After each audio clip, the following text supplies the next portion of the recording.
J'aimerais commencer cet épisode avec une question simple, mais profondément intime. Est-ce qu'il vous est déjà arrivé de regarder la personne que vous aimez, de la regarder vraiment, et de sentir une vague d'affection immense monter en vous, une chaleur dans la poitrine, un sourire qui veut naître, une envie de prendre sa main? Et pourtant, vous ne dites rien. Vous ravalez les mots, vous détournez le regard, vous laissez passer l'instant. Peut-être par pudeur, peut-être par peur de paraître trop sensible, trop intense, trop vulnérable. Ou peut-être simplement parce que les mots vous semblent ridiculement petits face à l'immensité de ce que vous ressentez. Parce que comment mettre en syllabes quelque chose d'aussi vaste que l'amour? Pour vous, qui êtes en couple, Levi Holiday Green a conçu un guide pratique pour vous. Exprimez votre amour, le guide pratique pour les couples, disponible sur Amazon.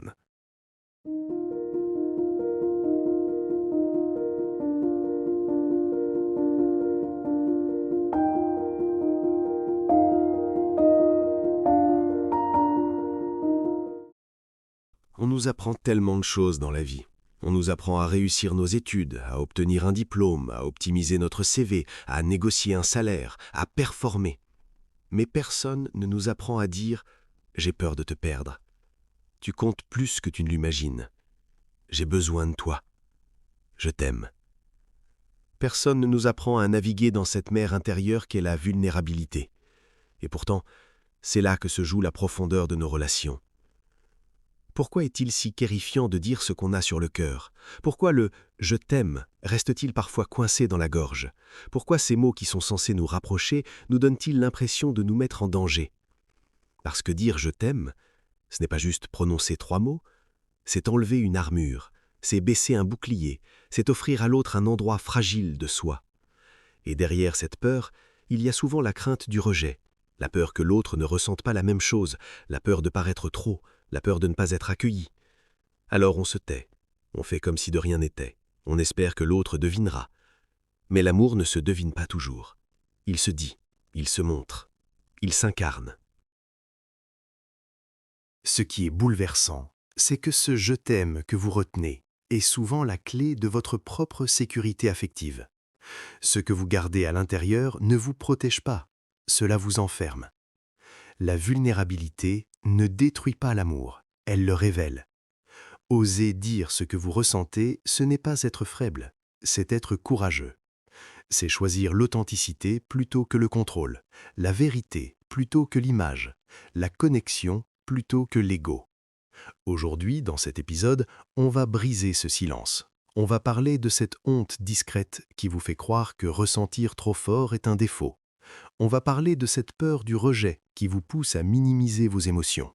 Mais surtout, on va parler de la libération, de ce moment où vous décidez d'être vrai, où vous choisissez de dire « voilà ce que je ressens, et je n'ai plus envie de me cacher ». Parce que je peux vous le dire, les plus grands regrets ne viennent pas d'avoir trop aimé, ils viennent d'avoir trop retenu. Alors, si vous vous reconnaissez dans ce silence, restez avec moi.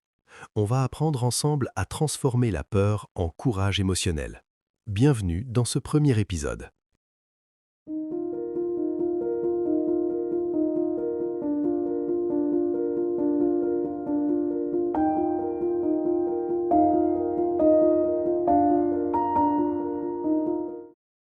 Le blocage, je t'aime à l'intérieur, mais rien ne sort. Il y a quelque chose d'extraordinairement paradoxal dans l'amour. Vous pouvez ressentir un amour immense à l'intérieur. Quelque chose de chaud, de puissant, presque débordant. Et pourtant, quand vous êtes face à la personne que vous aimez, quand elle est là, juste devant vous, vous parlez de la pluie, du travail, des courses, de la série que vous regardez, alors qu'à l'intérieur, il y a une tempête d'émotions. Pourquoi ce décalage? Pourquoi cette richesse intérieure devient-elle silence extérieur? Ce blocage n'est pas un manque d'amour, ce n'est pas de la froideur, ce n'est pas de l'indifférence, c'est souvent de la peur. Le paradoxe, vous aimez profondément, mais vous retenez. Vous ressentez intensément, mais vous minimisez. C'est comme si votre cœur criait dis-lui maintenant. Et votre mental répondait « Non, pas trop, calme-toi, ne te dévoile pas autant ». Alors vous restez coincé entre ces deux voix. Et ce moment, qui aurait pu devenir un souvenir magnifique, devient un moment ordinaire. Avec le temps, ces petits silences s'accumulent, et sans vous en rendre compte, vous commencez à vous sentir seul, même à deux. Il y a quelque chose que l'on sous-estime énormément. Exprimer son amour n'est pas un bonus, ce n'est pas un plus facultatif, c'est le carburant de la sécurité affective. Un couple ne se nourrit pas seulement de présence, il se nourrit de paroles rassurantes, de regards qui confirment, de mots qui sécurisent. Quand vous dites « je t'aime », vous ne faites pas qu'exprimer une émotion, vous construisez un espace sûr. Vous dites « tu comptes, je te vois, tu es important pour moi, je suis là ». Et sans ces mots, l'autre peut commencer à douter, même s'il sait que vous l'aimez, même s'il le sent, parce que l'être humain a besoin d'entendre, d'être confirmé, d'être rassuré. La sécurité affective ne se devine pas, elle se cultive. Voici une vérité. Les relations ne meurent pas par manque d'amour, elles s'éteignent souvent par manque d'expression. Ce n'est pas l'absence de sentiments qui crée la distance, c'est l'absence de vulnérabilité. Ce n'est pas que vous n'aimez pas assez, c'est que vous ne dites pas assez. Et parfois, le silence devient plus fort que l'amour.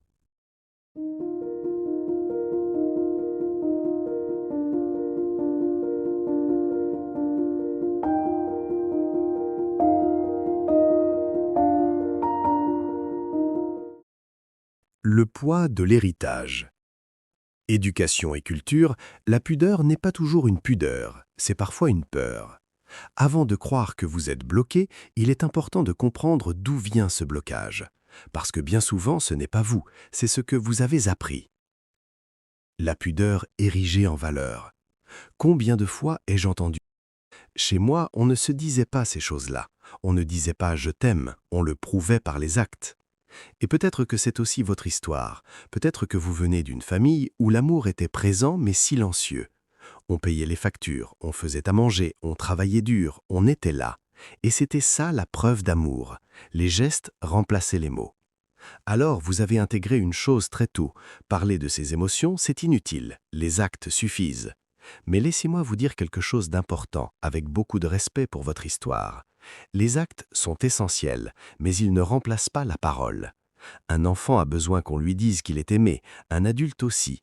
Les gestes rassurent, les mots sécurisent, les actes montrent, les mots confirment. Et parfois, dans un couple, l'un agit pendant que l'autre attend d'entendre. Et chacun croit faire de son mieux, pendant que le manque s'installe doucement. Pourquoi prouver ne suffit pas toujours ? Imaginez une plante. Vous pouvez l'exposer à la lumière, lui donner un beau pot, la protéger du vent. Mais si vous oubliez l'eau, elle finit par se faner. Dans une relation, les actes sont la lumière, les mots sont l'eau. Sans parole, le cœur peut commencer à douter. Est-ce que je compte vraiment ? Est-ce qu'il ou elle me choisit toujours ?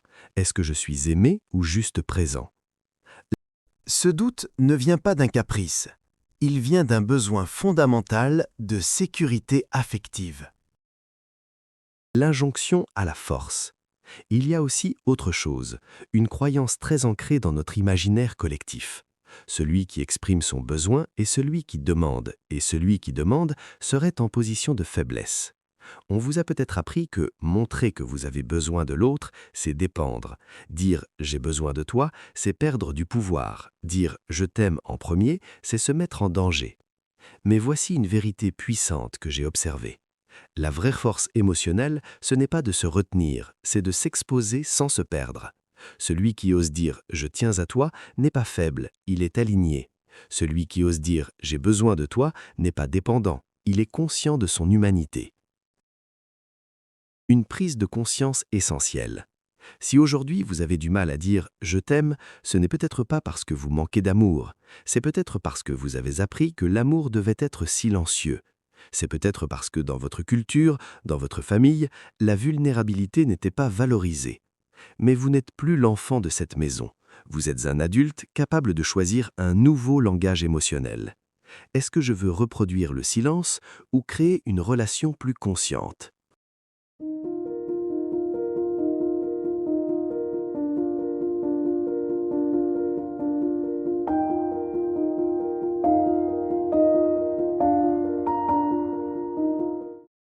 Les 3 verrous psychologiques. Pourquoi le « je t'aime » reste coincé à l'intérieur? Si vous vous sentez bloqué, ce n'est pas un hasard. Il y a des verrous invisibles. 3 en particulier que j'observe chez les personnes. 3 mécanismes silencieux qui ferment la porte au moment précis où le cœur voudrait s'ouvrir. Premier verrou, la peur du rejet. Si je montre mon cœur et que l'autre ne réagit pas comme je l'espère, je suis nu. Dire « je t'aime », ce n'est pas anodin. C'est offrir quelque chose de très fragile, c'est tendre une partie de vous. Et derrière cette déclaration, il y a souvent une attente silencieuse, un regard, un sourire, un retour. Et si ce retour ne vient pas, si l'autre change de sujet, s'il répond vaguement, s'il ne dit rien, alors le cerveau interprète, et l'interprétation peut être violente. Je ne suis pas aimé comme j'aime, je me suis exposé pour rien, je me suis ridiculisé. C'est cela la peur, pas seulement que l'autre ne dise pas « je t'aime » en retour, mais que votre vulnérabilité ne soit pas accueillie. Le rejet n'est pas seulement l'absence d'amour, c'est l'absence de réciprocité immédiate, et votre système nerveux le vit comme un danger. Alors vous préférez rester protégé, couvert, contrôlé. Mais à force de ne pas être nu, vous ne pouvez pas être profondément vu. Deuxième verrou, la confusion avec la dette. Si je dis « je t'aime », est-ce que je l'oblige? Est-ce que je crée une pression? Il y a une croyance subtile ici, comme si dire « je t'aime » créait une dette, comme si l'autre devait automatiquement répondre la même chose, comme si l'amour fonctionnait comme un miroir obligatoire. Et beaucoup de personnes n'osent pas parler par peur de mettre l'autre mal à l'aise. Et si il ou elle ne se sent pas prêt?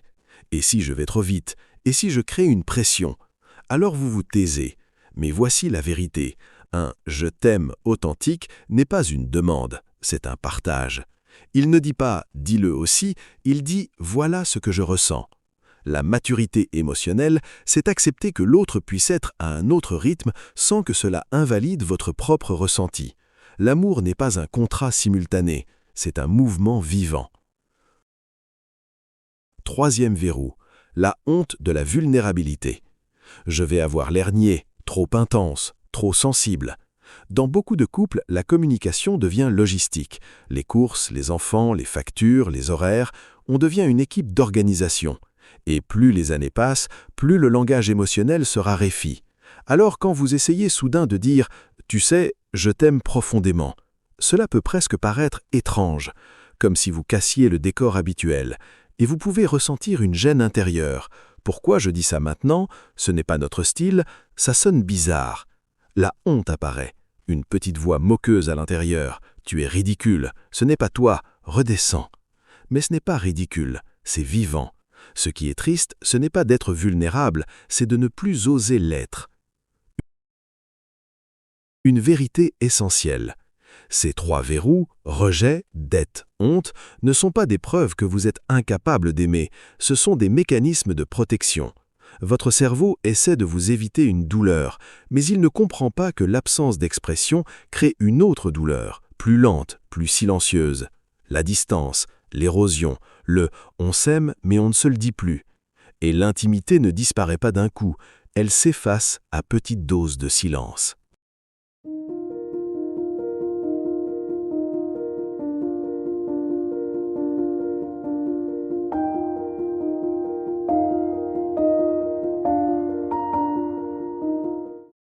Freins et réseaux. Mesurer l'impact de nos cicatrices et des standards irréels. L'ombre du passé amoureux. Le poids du sac à dos. Quand vous entrez dans une relation, vous ne venez jamais seul. Vous venez avec votre histoire, vos souvenirs, vos blessures, vos anciennes déclarations restées sans réponse. Et parfois, vous venez avec un sac à dos invisible. Dedans, il y a un « je t'aime » qui n'a pas été rendu, une rupture brutale après vous être livré, une moquerie sur votre sensibilité, un message laissé en vue. Votre cerveau, lui, n'oublie pas. Le traumatisme de la vulnérabilité trahie. Quand vous avez déjà ouvert votre cœur et que cela s'est soldé par une douleur forte, votre système nerveux enregistre une équation simple. Vulnérabilité égale danger. Ce n'est pas rationnel, c'est biologique. Le cerveau n'aime pas souffrir deux fois de la même manière. Alors, il anticipe. Il vous murmure « Ne te dévoile pas trop, ralentis, protège-toi ». Et sans même vous en rendre compte, vous associez l'expression de l'amour à une possible humiliation. Ce n'est pas que vous n'aimez pas, c'est que vous avez déjà été blessé en aimant. Le mécanisme de protection. Il y a une confusion très fréquente. On croit être prudent, mais on devient fermé. On croit être mature, mais on devient distant. On croit être stratégique, mais on devient inaccessible. La prudence saine dit « j'avance avec conscience ». La fermeture dit « je n'ouvre plus ». Et souvent, pour ne pas souffrir comme hier, vous vous empêchez d'aimer pleinement aujourd'hui. C'est comme si vous refusiez d'utiliser vos ailes parce qu'une fois vous êtes tombé. Mais la chute ne définit pas votre capacité à voler. L'attente du moment parfait, le jeu de poker émotionnel. Il y a aussi ce mécanisme subtil. Vous attendez que l'autre prouve, qu'il rassure, qu'il s'engage d'abord. Vous attendez qu'il mérite votre déclaration. Alors, chacun observe l'autre, chacun calcule, chacun retient un peu. Et la relation devient un jeu de poker émotionnel. Personne ne veut miser en premier, parce que miser, c'est prendre un risque. Mais sans mise, il n'y a pas de gain. L'amour n'avance pas par stratégie, il avance par courage mesuré.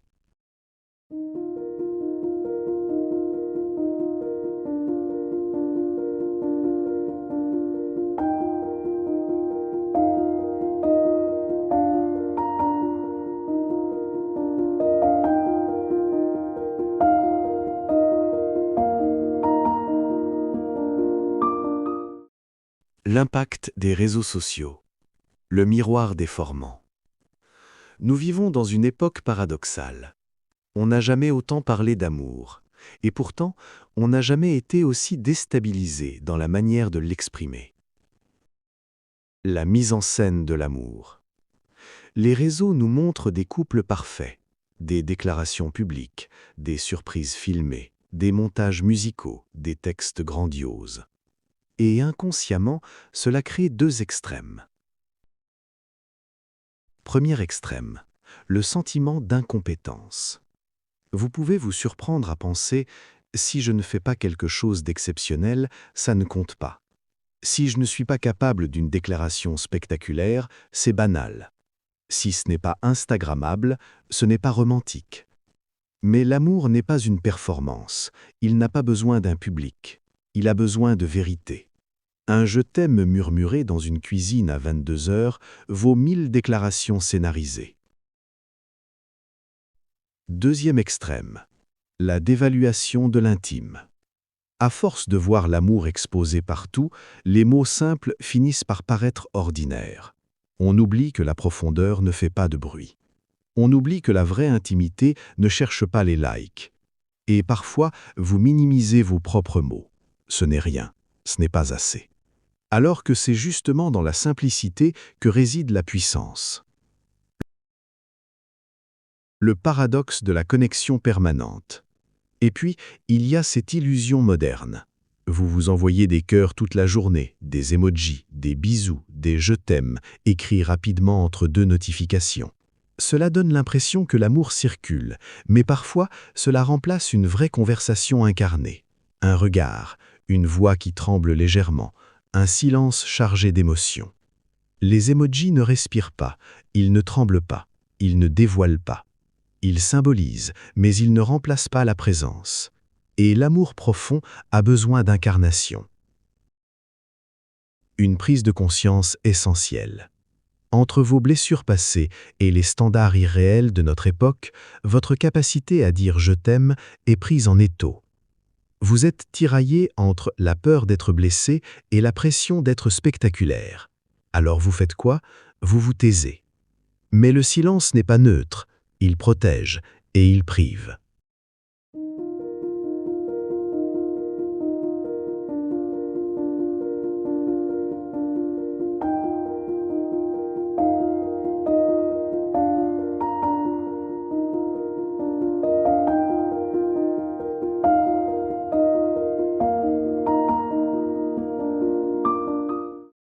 La différence entre la honte et la vulnérabilité. Oser dire, c'est reprendre son pouvoir. Il y a une confusion que nous devons éclaircir. La honte vous dit « cache-toi ». La vulnérabilité vous dit « montre-toi ». La honte contracte. La vulnérabilité ouvre. Et pendant longtemps, on vous a peut-être fait croire que ces deux choses étaient identiques. Que montrer votre cœur, c'était vous exposer au ridicule. Mais en réalité, la vulnérabilité n'est pas une faiblesse, c'est un acte de souveraineté émotionnelle. Oser dire ce que vous ressentez, ce n'est pas perdre le contrôle, c'est reprendre votre pouvoir. Parce que tant que vous gardez vos émotions enfermées, ce sont elles qui vous dirigent. Quand vous les nommez, c'est vous qui reprenez la main. Nommez le sentiment pour le libérer. Il y a quelque chose de profondément libérateur dans le fait de mettre des mots sur une émotion. Et ce n'est pas seulement poétique, c'est neuroscientifique. Lorsque vous nommez une émotion, j'ai peur, je me sens attaché, je t'aime profondément, vous activez votre cortex préfrontal, la partie du cerveau liée à la régulation. Et vous diminuez l'activité de l'amygdale, le centre de l'alarme émotionnelle. Autrement dit, mettre des mots sur ce que vous ressentez réduit l'anxiété. C'est comme allumer la lumière dans une pièce sombre. Le monstre n'était qu'une chaise. Plus vous gardez une émotion floue, plus elle vous envahit. Plus vous la nommez, plus elle s'apaise.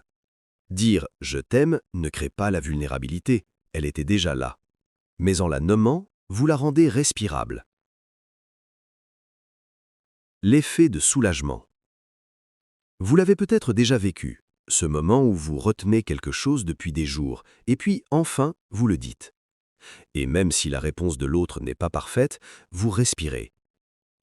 Parce que vous n'êtes plus en train de lutter contre vous-même. Le silence demande une énergie immense. L'expression libère cette énergie. Et parfois, le plus grand bénéfice n'est même pas la réaction de l'autre, c'est la paix intérieure que vous ressentez. Différencier l'intention de l'action. Beaucoup de personnes disent « mais je l'aime », il ou elle le sait. Peut-être. Mais aimer en silence et aimer en expression sont deux expériences différentes pour celui qui reçoit. Vous pouvez avoir l'intention d'aimer profondément, mais si vous ne l'exprimez pas, le partenaire ne reçoit qu'un comportement interprétable. Et l'être humain interprète toujours. Le silence peut être perçu comme « il ou elle s'éloigne »,« il ou elle doute », il ou elle ne ressent plus autant. Alors que vous, à l'intérieur, vous débordez. L'amour non exprimé est invisible, et ce qui est invisible laisse place à l'insécurité. L'intention ne suffit pas. L'action rend l'amour tangible. Oser dire, c'est reprendre son pouvoir. Quand vous dites « je t'aime »,« tu comptes pour moi »,« j'ai besoin de toi », vous ne demandez pas, vous affirmez. Vous vous positionnez dans votre vérité. Vous n'êtes plus indépendant du silence. Vous devenez acteur de la relation. Et c'est là que quelque chose change profondément. Vous n'attendez plus que l'autre devine. Vous choisissez de vous montrer. Et ça, c'est une forme immense de maturité émotionnelle.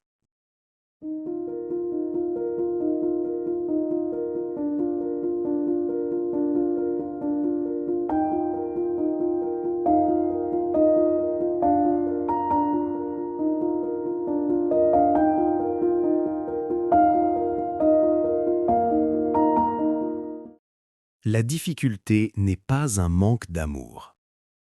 Si vous deviez retenir une seule chose de cet épisode, ce serait celle-ci. Votre difficulté à dire « je t'aime » n'est pas un manque d'amour. Ce n'est pas une froideur, ce n'est pas une incapacité, ce n'est pas un défaut de cœur.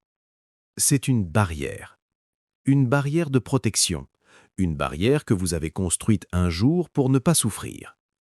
Et à l'époque, Elle était peut-être nécessaire. Peut-être qu'elle vous a sauvé. Peut-être qu'elle vous a permis de tenir après une rupture, après une moquerie, après un rejet. Mais aujourd'hui, cette barrière vous protège peut-être d'une douleur ancienne, tout en vous empêchant de vivre une intimité nouvelle. Et c'est là la subtilité. Ce qui vous a protégé hier vous limite peut-être aujourd'hui. La difficulté que vous ressentez ne dit rien sur votre capacité à aimer. Elle dit simplement « j'ai appris à me protéger ». Et quand vous comprenez cela, la honte disparaît. Vous ne vous jugez plus, vous vous comprenez. Et la compréhension est le premier pas vers la transformation. Je ne vous demande pas, après cet épisode, de faire une déclaration grandiose. Je ne vous demande pas de bouleverser votre relation. Je vous invite simplement à ceci. Observez. La prochaine fois que l'amour monte en vous, ne le repoussez pas immédiatement. Restez avec. Respirez. Et peut-être laissez sortir un mot de plus que d'habitude, un regard plus appuyé, une phrase plus sincère, un « tu comptes pour moi » là où avant il y avait un silence. L'amour n'a pas besoin d'être spectaculaire, il a besoin d'être vrai.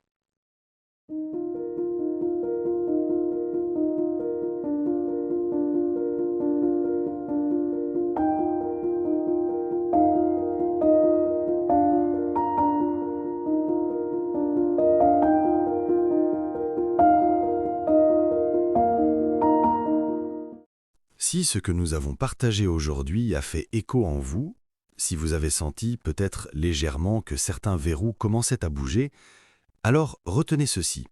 Ce n'est que le début du chemin, et c'est une excellente nouvelle. Parce que cela signifie que vous êtes vivant émotionnellement, que vous êtes prêt à évoluer, que vous n'êtes plus dans le déni, mais dans la conscience.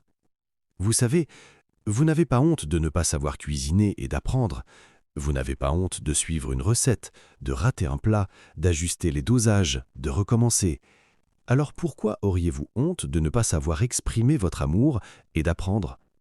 On ne naît pas chef cuisinier, on le devient, en testant, en ratant parfois, en observant, en ajustant. L'amour, c'est exactement la même chose. Ce n'est pas seulement un sentiment, c'est une compétence relationnelle. Et une compétence, ça se développe, ça se muscle, ça s'apprend. Beaucoup de couples ne manquent pas d'amour, ils manquent de mode d'emploi. On nous a appris à réussir professionnellement, mais rarement à communiquer émotionnellement. Alors si aujourd'hui vous avez identifié vos blocages, mais que vous ne savez pas encore comment cuisiner cette nouvelle manière d'aimer, Levi Holiday Green a conçu un guide pour vous. Dans son livre « Exprimez votre amour, le guide pratique pour les couples », disponible sur Amazon, il vous transmet précisément ce que nous avons exploré ici, mais en version concrète.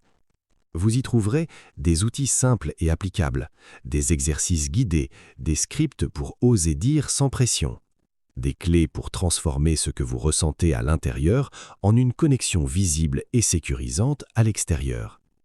C'est le manuel pratique pour celles et ceux qui ne veulent plus laisser leur silence décider de la qualité de leur amour. Vous pouvez le retrouver dès maintenant sur Amazon. Abonnez-vous pour la partie 2 de cet épisode de podcast. Dans le prochain épisode, nous allons approfondir cette thématique avec des bonus. Merci profondément de m'avoir écouté jusqu'ici. Votre capacité à rester face à ces sujets est déjà une preuve de maturité émotionnelle. Et souvenez-vous de ceci, nommer votre difficulté, c'est déjà commencer à aimer. À très bientôt pour la suite.